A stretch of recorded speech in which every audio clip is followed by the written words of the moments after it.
Okay, so in the waiting room. I will first of all tell you that this is a poem that has tons and tons of different interpretations. So, as is always the case, um, this is just my interpretation of this poem. I have also, I there are tons of parts of this poem that can be interpreted tons of different ways. So I'm just going to give you my reading of this, and you can agree or disagree. But hopefully, in the process, I'll give you a sense of what the poem's about and some of the key parts, and give you some things to think about and use in your own analysis.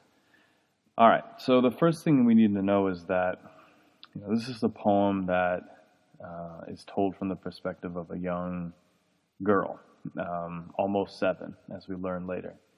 And she refers to herself as Elizabeth, and we can assume that this is the poet or some form of the poet. Now, we know that when the poet refers to herself as Elizabeth or as I, we don't necessarily know automatically that it's the poet herself speaking, but we can safely assume that there's some element of autobiography in this poem. We Speaking of which, we're going to move over to the occasions for the poem. Now we know from Bishop's biography that she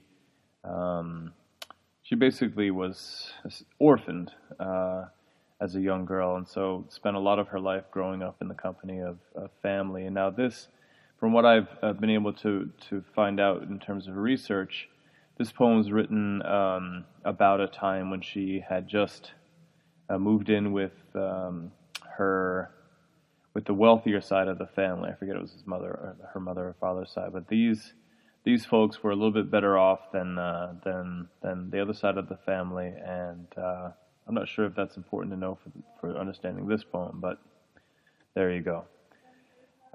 So in terms of what happens in the poem, the story is pretty simple. A young girl accompanies her aunt Consuelo to the dentist and is waiting in the waiting room and is reading magazines and being made to feel kind of uncomfortable by some of the things that she reads, and all of a sudden she hears what she thinks is a short cry of pain from inside the dentist office. And I should also mention that while she's in the waiting room, she's surrounded by just older people who are waiting for the dentist as well. She seems to be the only child waiting there, and so she's very much in the adult world. And when she hears this cry of pain, thus begins a very kind of painful and intense period of self-examination. What I mean by that is she all of a sudden realizes that she is a person and that she has an identity, and she immediately begins to look around the room and just look around the room and look at herself and ask questions about who she is. This is further complicated by the fact that she's not sure if it was her aunt or she herself who emitted this cry of pain. And there's a connection there between her aunt, who she clearly doesn't respect, and herself that frankly freaks her out a little bit. And we'll get into that issue of maybe gender and seeing herself as a woman a little bit later. So anyway, she has this moment of great questioning. She's wondering who she is, and looking around the dentist office, and essentially asking, am I part of this group of people, these adults in this room? And she doesn't seem very comforted by that fact. And eventually things get really bad, and she has this kind of vision of her future, which is not very cheerful. In fact, it's pretty horrific. She imagines herself being basically swallowed up by big black waves, and then she sort of comes out of this dream or this vision and remembers that she's in a waiting room in Worcester, Massachusetts, and it's cold outside, and it's 1918, and it's wartime. So the poem kind of begins and ends with this very concrete description, but by the end of this poem, this little girl um, has had a pretty significant experience that tells her a lot about not so much who she is, but it rather introduces lots of questions for her to think about in terms of her identity. So that's the story that the poem tells. In terms of my interpretation, I think that, as I mentioned, this is definitely a poem about a young person's sudden realization that they are a person, that they have their own identity, and like all young people who have this realization, she begins to not only ask who she is, but also ask who is like her, and also she looks around and sees who she has connections with in the world around her. She seems like she's pretty alone in the world, and that doesn't seem to be too comforting to her either. I think it's also a poem in which she is not only realizing her own kind of identity, but she's kind of introduced to the world outside of her pretty sheltered existence, and that comes in the form of the National Geographic magazines that she examines. But more on that later. I think this is also a poem in which the bishop explores the dangers of, not the dangers, but the whole idea of conformity and what it means to be part of a group, and both the comforts of that and also some of the fears that we have of wanting to be or feeling ourselves part of another group of people. As a result, a lot of the moods in this poem are pretty intense. We start off with kind of almost a boring feeling as she's in the waiting room, and then eventually we move through kind of a feeling of confusion, and then a fear, and then a lot of fear, and then eventually she returns back to kind of a feeling of almost of not peace, but certainly some kind of resolution or return to normalcy. Okay, so I'm just going to go through this poem piece by piece, and the stanzas are a little bit unusual, so I can't really kind of go paragraph by paragraph, but I'll try to go section by section. So, and I'm just going to speak out loud. Now, one of the first things we notice just looking at the poem is that all the lines are pretty short, and if you go through the poem, most lines are about seven syllables long, and that's not so important, except sometimes she reduces it down to 5 syllables at points where she really wants us to feel a certain way, and so just be aware that the meter and also the length of the each line can make a difference in terms of how I understand the poem. But it begins in iambic. In Worcester, Massachusetts, I went with Aunt Consuelo to keep her dentist appointment, and sat and waited for her in the dentist waiting room. Now, the rhythm is pretty consistent, but then there are all these little departures from the meter. And then it was winter, it got dark early. The waiting room was full of grown-up people, arctics and overcoats. Then she departs from the meter. And we'll look at the significance of that in a second. Anyway, let's back up to the beginning of the poem. Basically what she's doing is describing, using iambic, which is kind of which is a fairly regular meter here, and she's describing how she went with her aunt to the dentist appointment. And it's all pretty descriptive and pretty straightforward. She's just describing where she was, and then what she did, which was to go to the dentist waiting room. So my initial impression here is that she's just trying to get us to understand that the scene was nothing unusual to begin with. And she almost seems to be foreshadowing things to come in line 6 when she says it got dark early, because things definitely get dark a little bit later in the poem. And with the use of enjambment here, right after dark, makes that early part here sort of stick out to us. It got dark early, and upon knowing what happens later in the poem, maybe it's a foreshadowing of early darkness in her life. Anyway, that could be, you might not agree with that, but that's one thing that I think of right here. Anyway, moving on. So the waiting room, she turns her attention to, from the outside and the weather, to the inside. She begins to describe the waiting room. So the waiting room was full of grown-up people, which is kind of a childlike way to describe adults. And we definitely feel like this is being told from the perspective of a young person, a pretty smart one, a pretty precocious young lady, but young. And then she kind of mentions, she doesn't actually mention anything about the people, their faces or anything, just what they're wearing, and then the stuff that's in the room, the lamps and the magazines.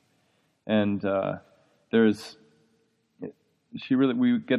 get a feeling here that she's kind of not particularly connected to the people around her. These are just old people, and she doesn't need to pay attention to them, but she does notice some of their external factors, their overcoats, and the fact that there are lamps and magazines about in the waiting room. And then what's interesting is how alone this little girl is. No, the aunt is nowhere to be seen. She is inside the dentist office, having some cavity removed or whatever the case is. And so here this narrator is free to explore, and so as a result, she starts to pick up magazines, as we do in the dentist or doctor's office, and she begins to read National Geographic, and even in line 15 reminds us parenthetically that she could read, and I'm not sure if that's supposed to be funny or just explanatory, but we get a sense that the tone here is a little bit to suggest that she was a very that as a girl she thought very highly of her own intelligence, perhaps. Anyway, so here we see her kind of going through National Geographic magazines, and as I mentioned in my explanatory notes in the other file, National Geographic is a magazine that tends to, I know from growing up reading it as a kid, this is where I first encountered, the tribes of the Serengeti, and this is also where I encountered my first contact sometimes with indigenous cultures. It's a magazine that's known for kind of bringing the world to its readers. And what we see in lines 17 through 31 is just kind of a listing of the things that she encountered.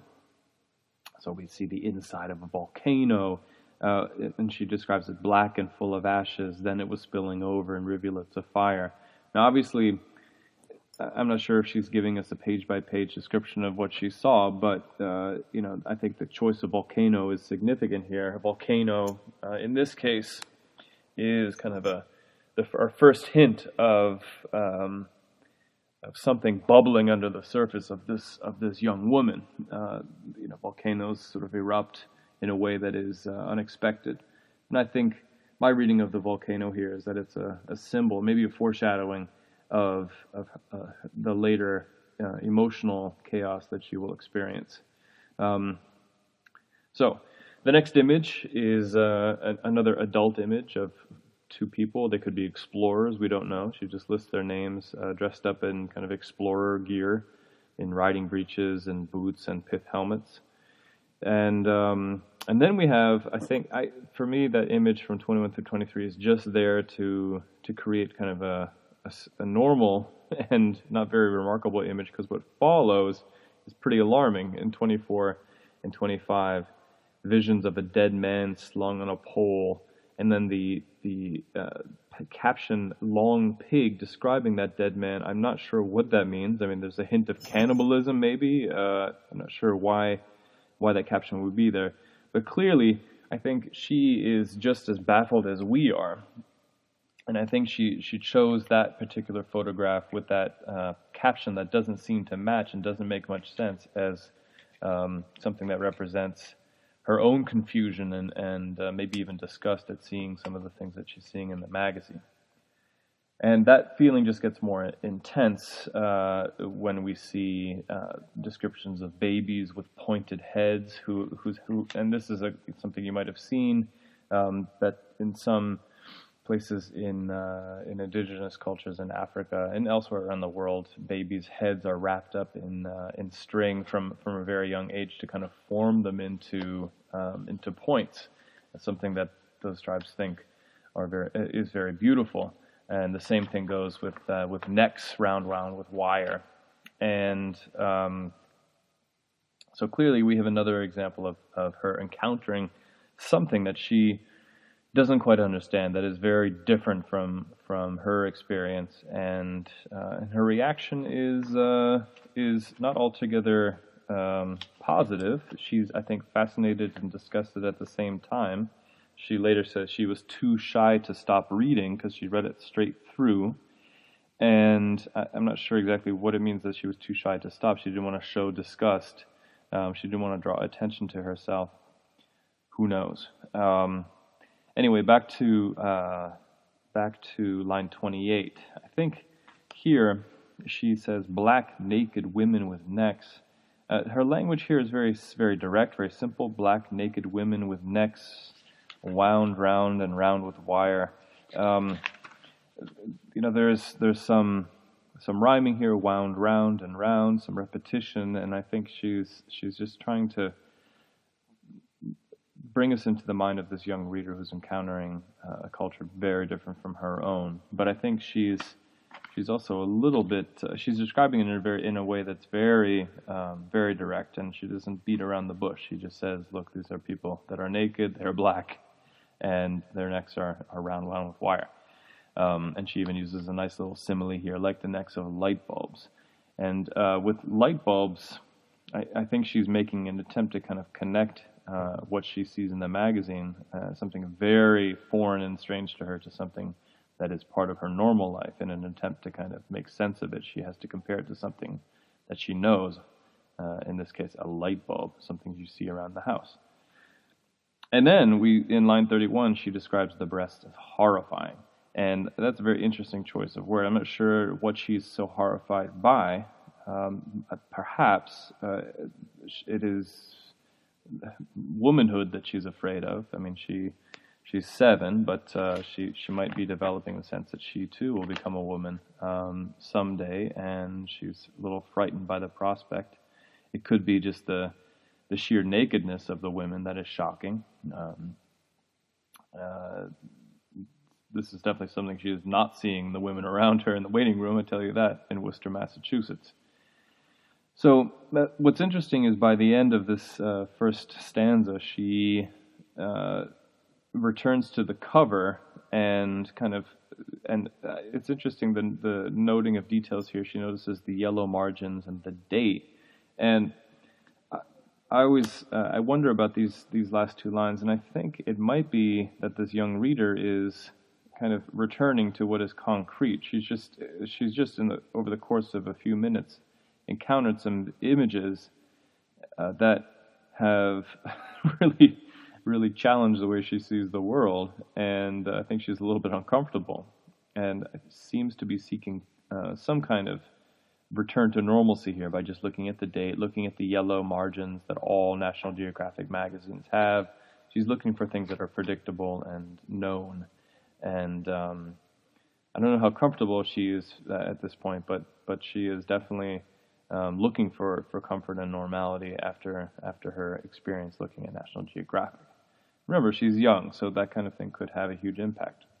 Then we see a break, and there's a transition, and this is where the climax of this narrative really begins, because suddenly from inside came an O of pain. And you'll notice here the syllables get short, the lines get shorter, 5 syllables only. Suddenly from inside came an O of pain. So clearly the pace is picked up a little bit. The lines are shorter, there are fewer syllables, things are getting faster, because she's describing something that is going to really change her. And she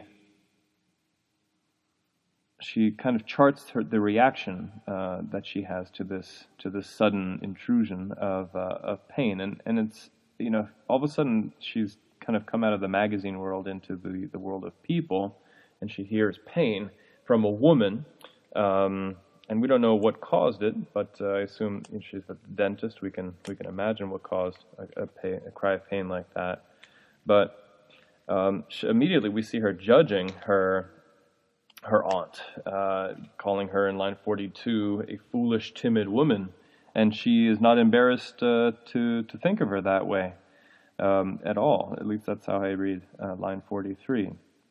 And then this is where things get a little bit complicated, because she says, "What took me completely by surprise was that it was me," and she is the one who could have or did emit this cry of pain.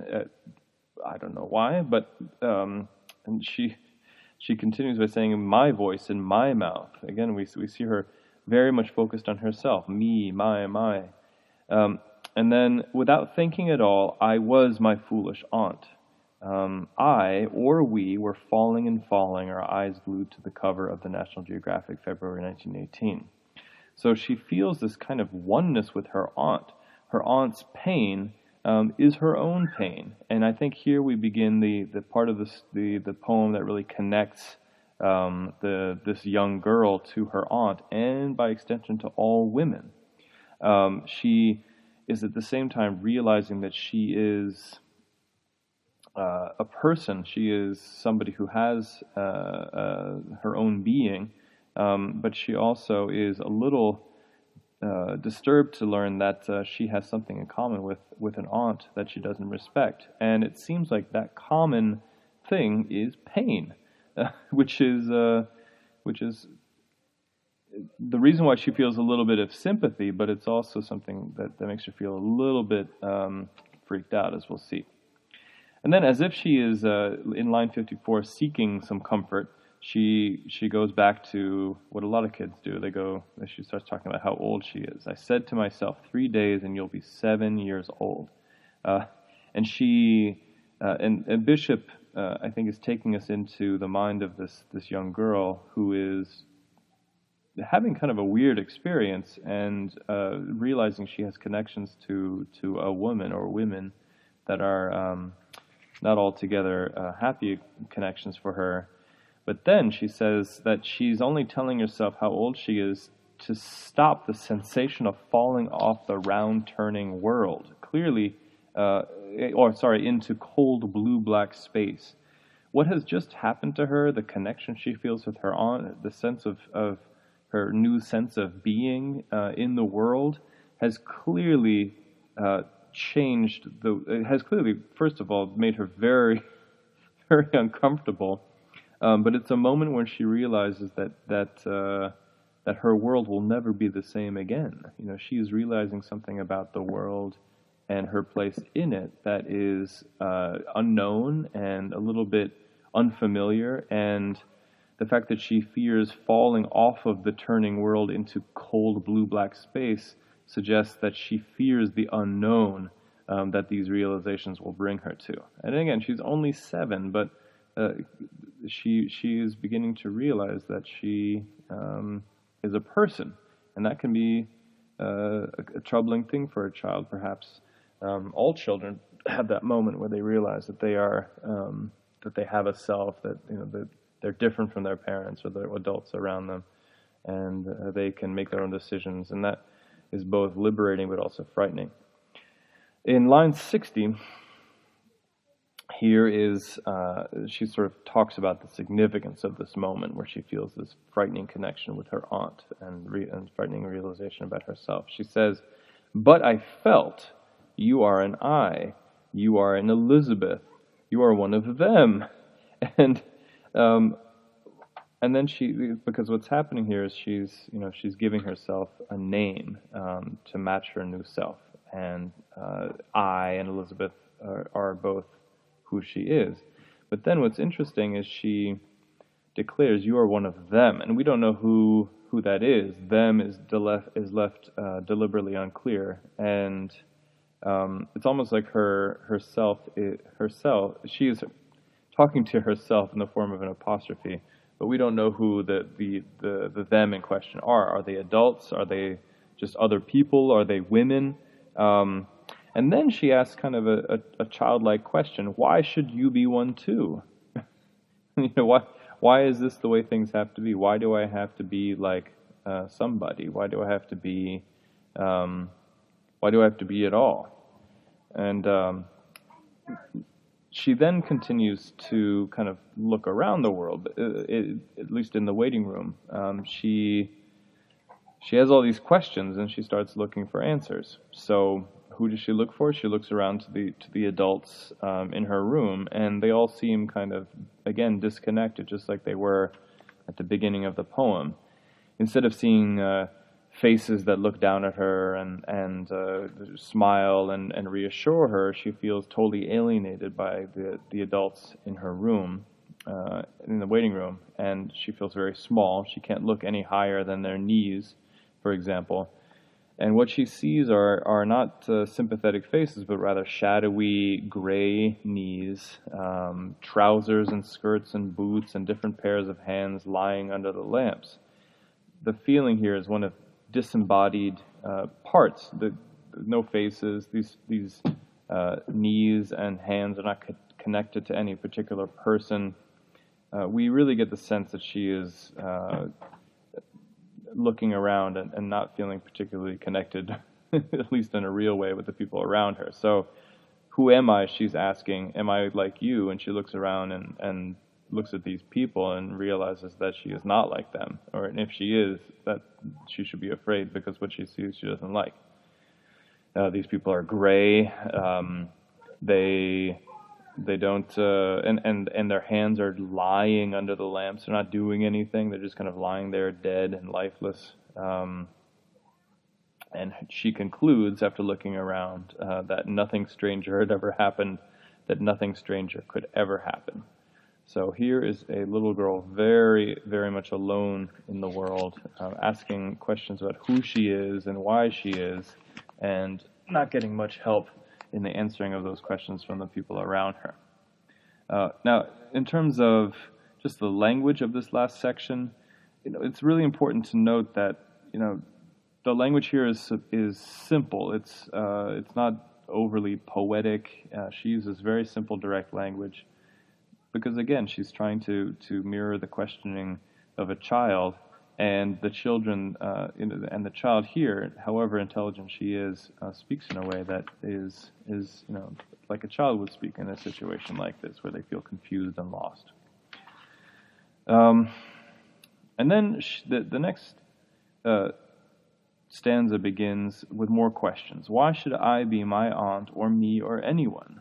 What similarities, Boots' hands, the family voice I felt in my throat, even the National Geographic and those awful hanging breasts, held us together and made us all just one. And there are lots of different ways to look at this next section, but I see it as this. She is asking herself, now that I have figured out that I am a person, how unique am I? What is it that makes me unique? What is it that makes me different from the people around me?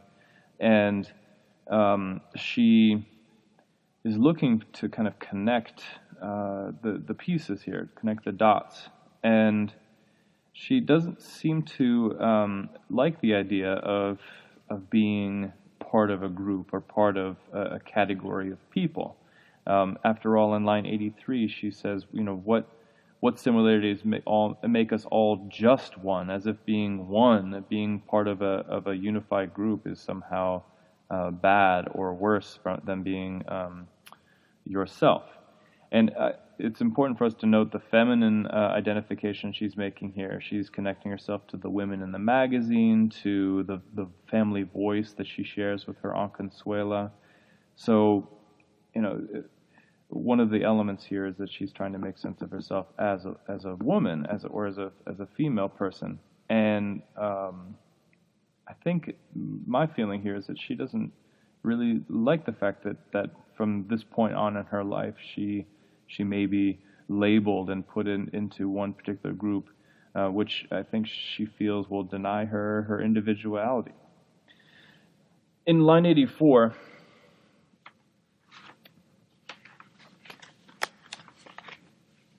the questions continue, and I'll confess, I have sort of the same interpretation of these few lines that I had of the other ones. She said, how had I come to be here like them, and over here a cry of pain that could have got loud and worse but hadn't.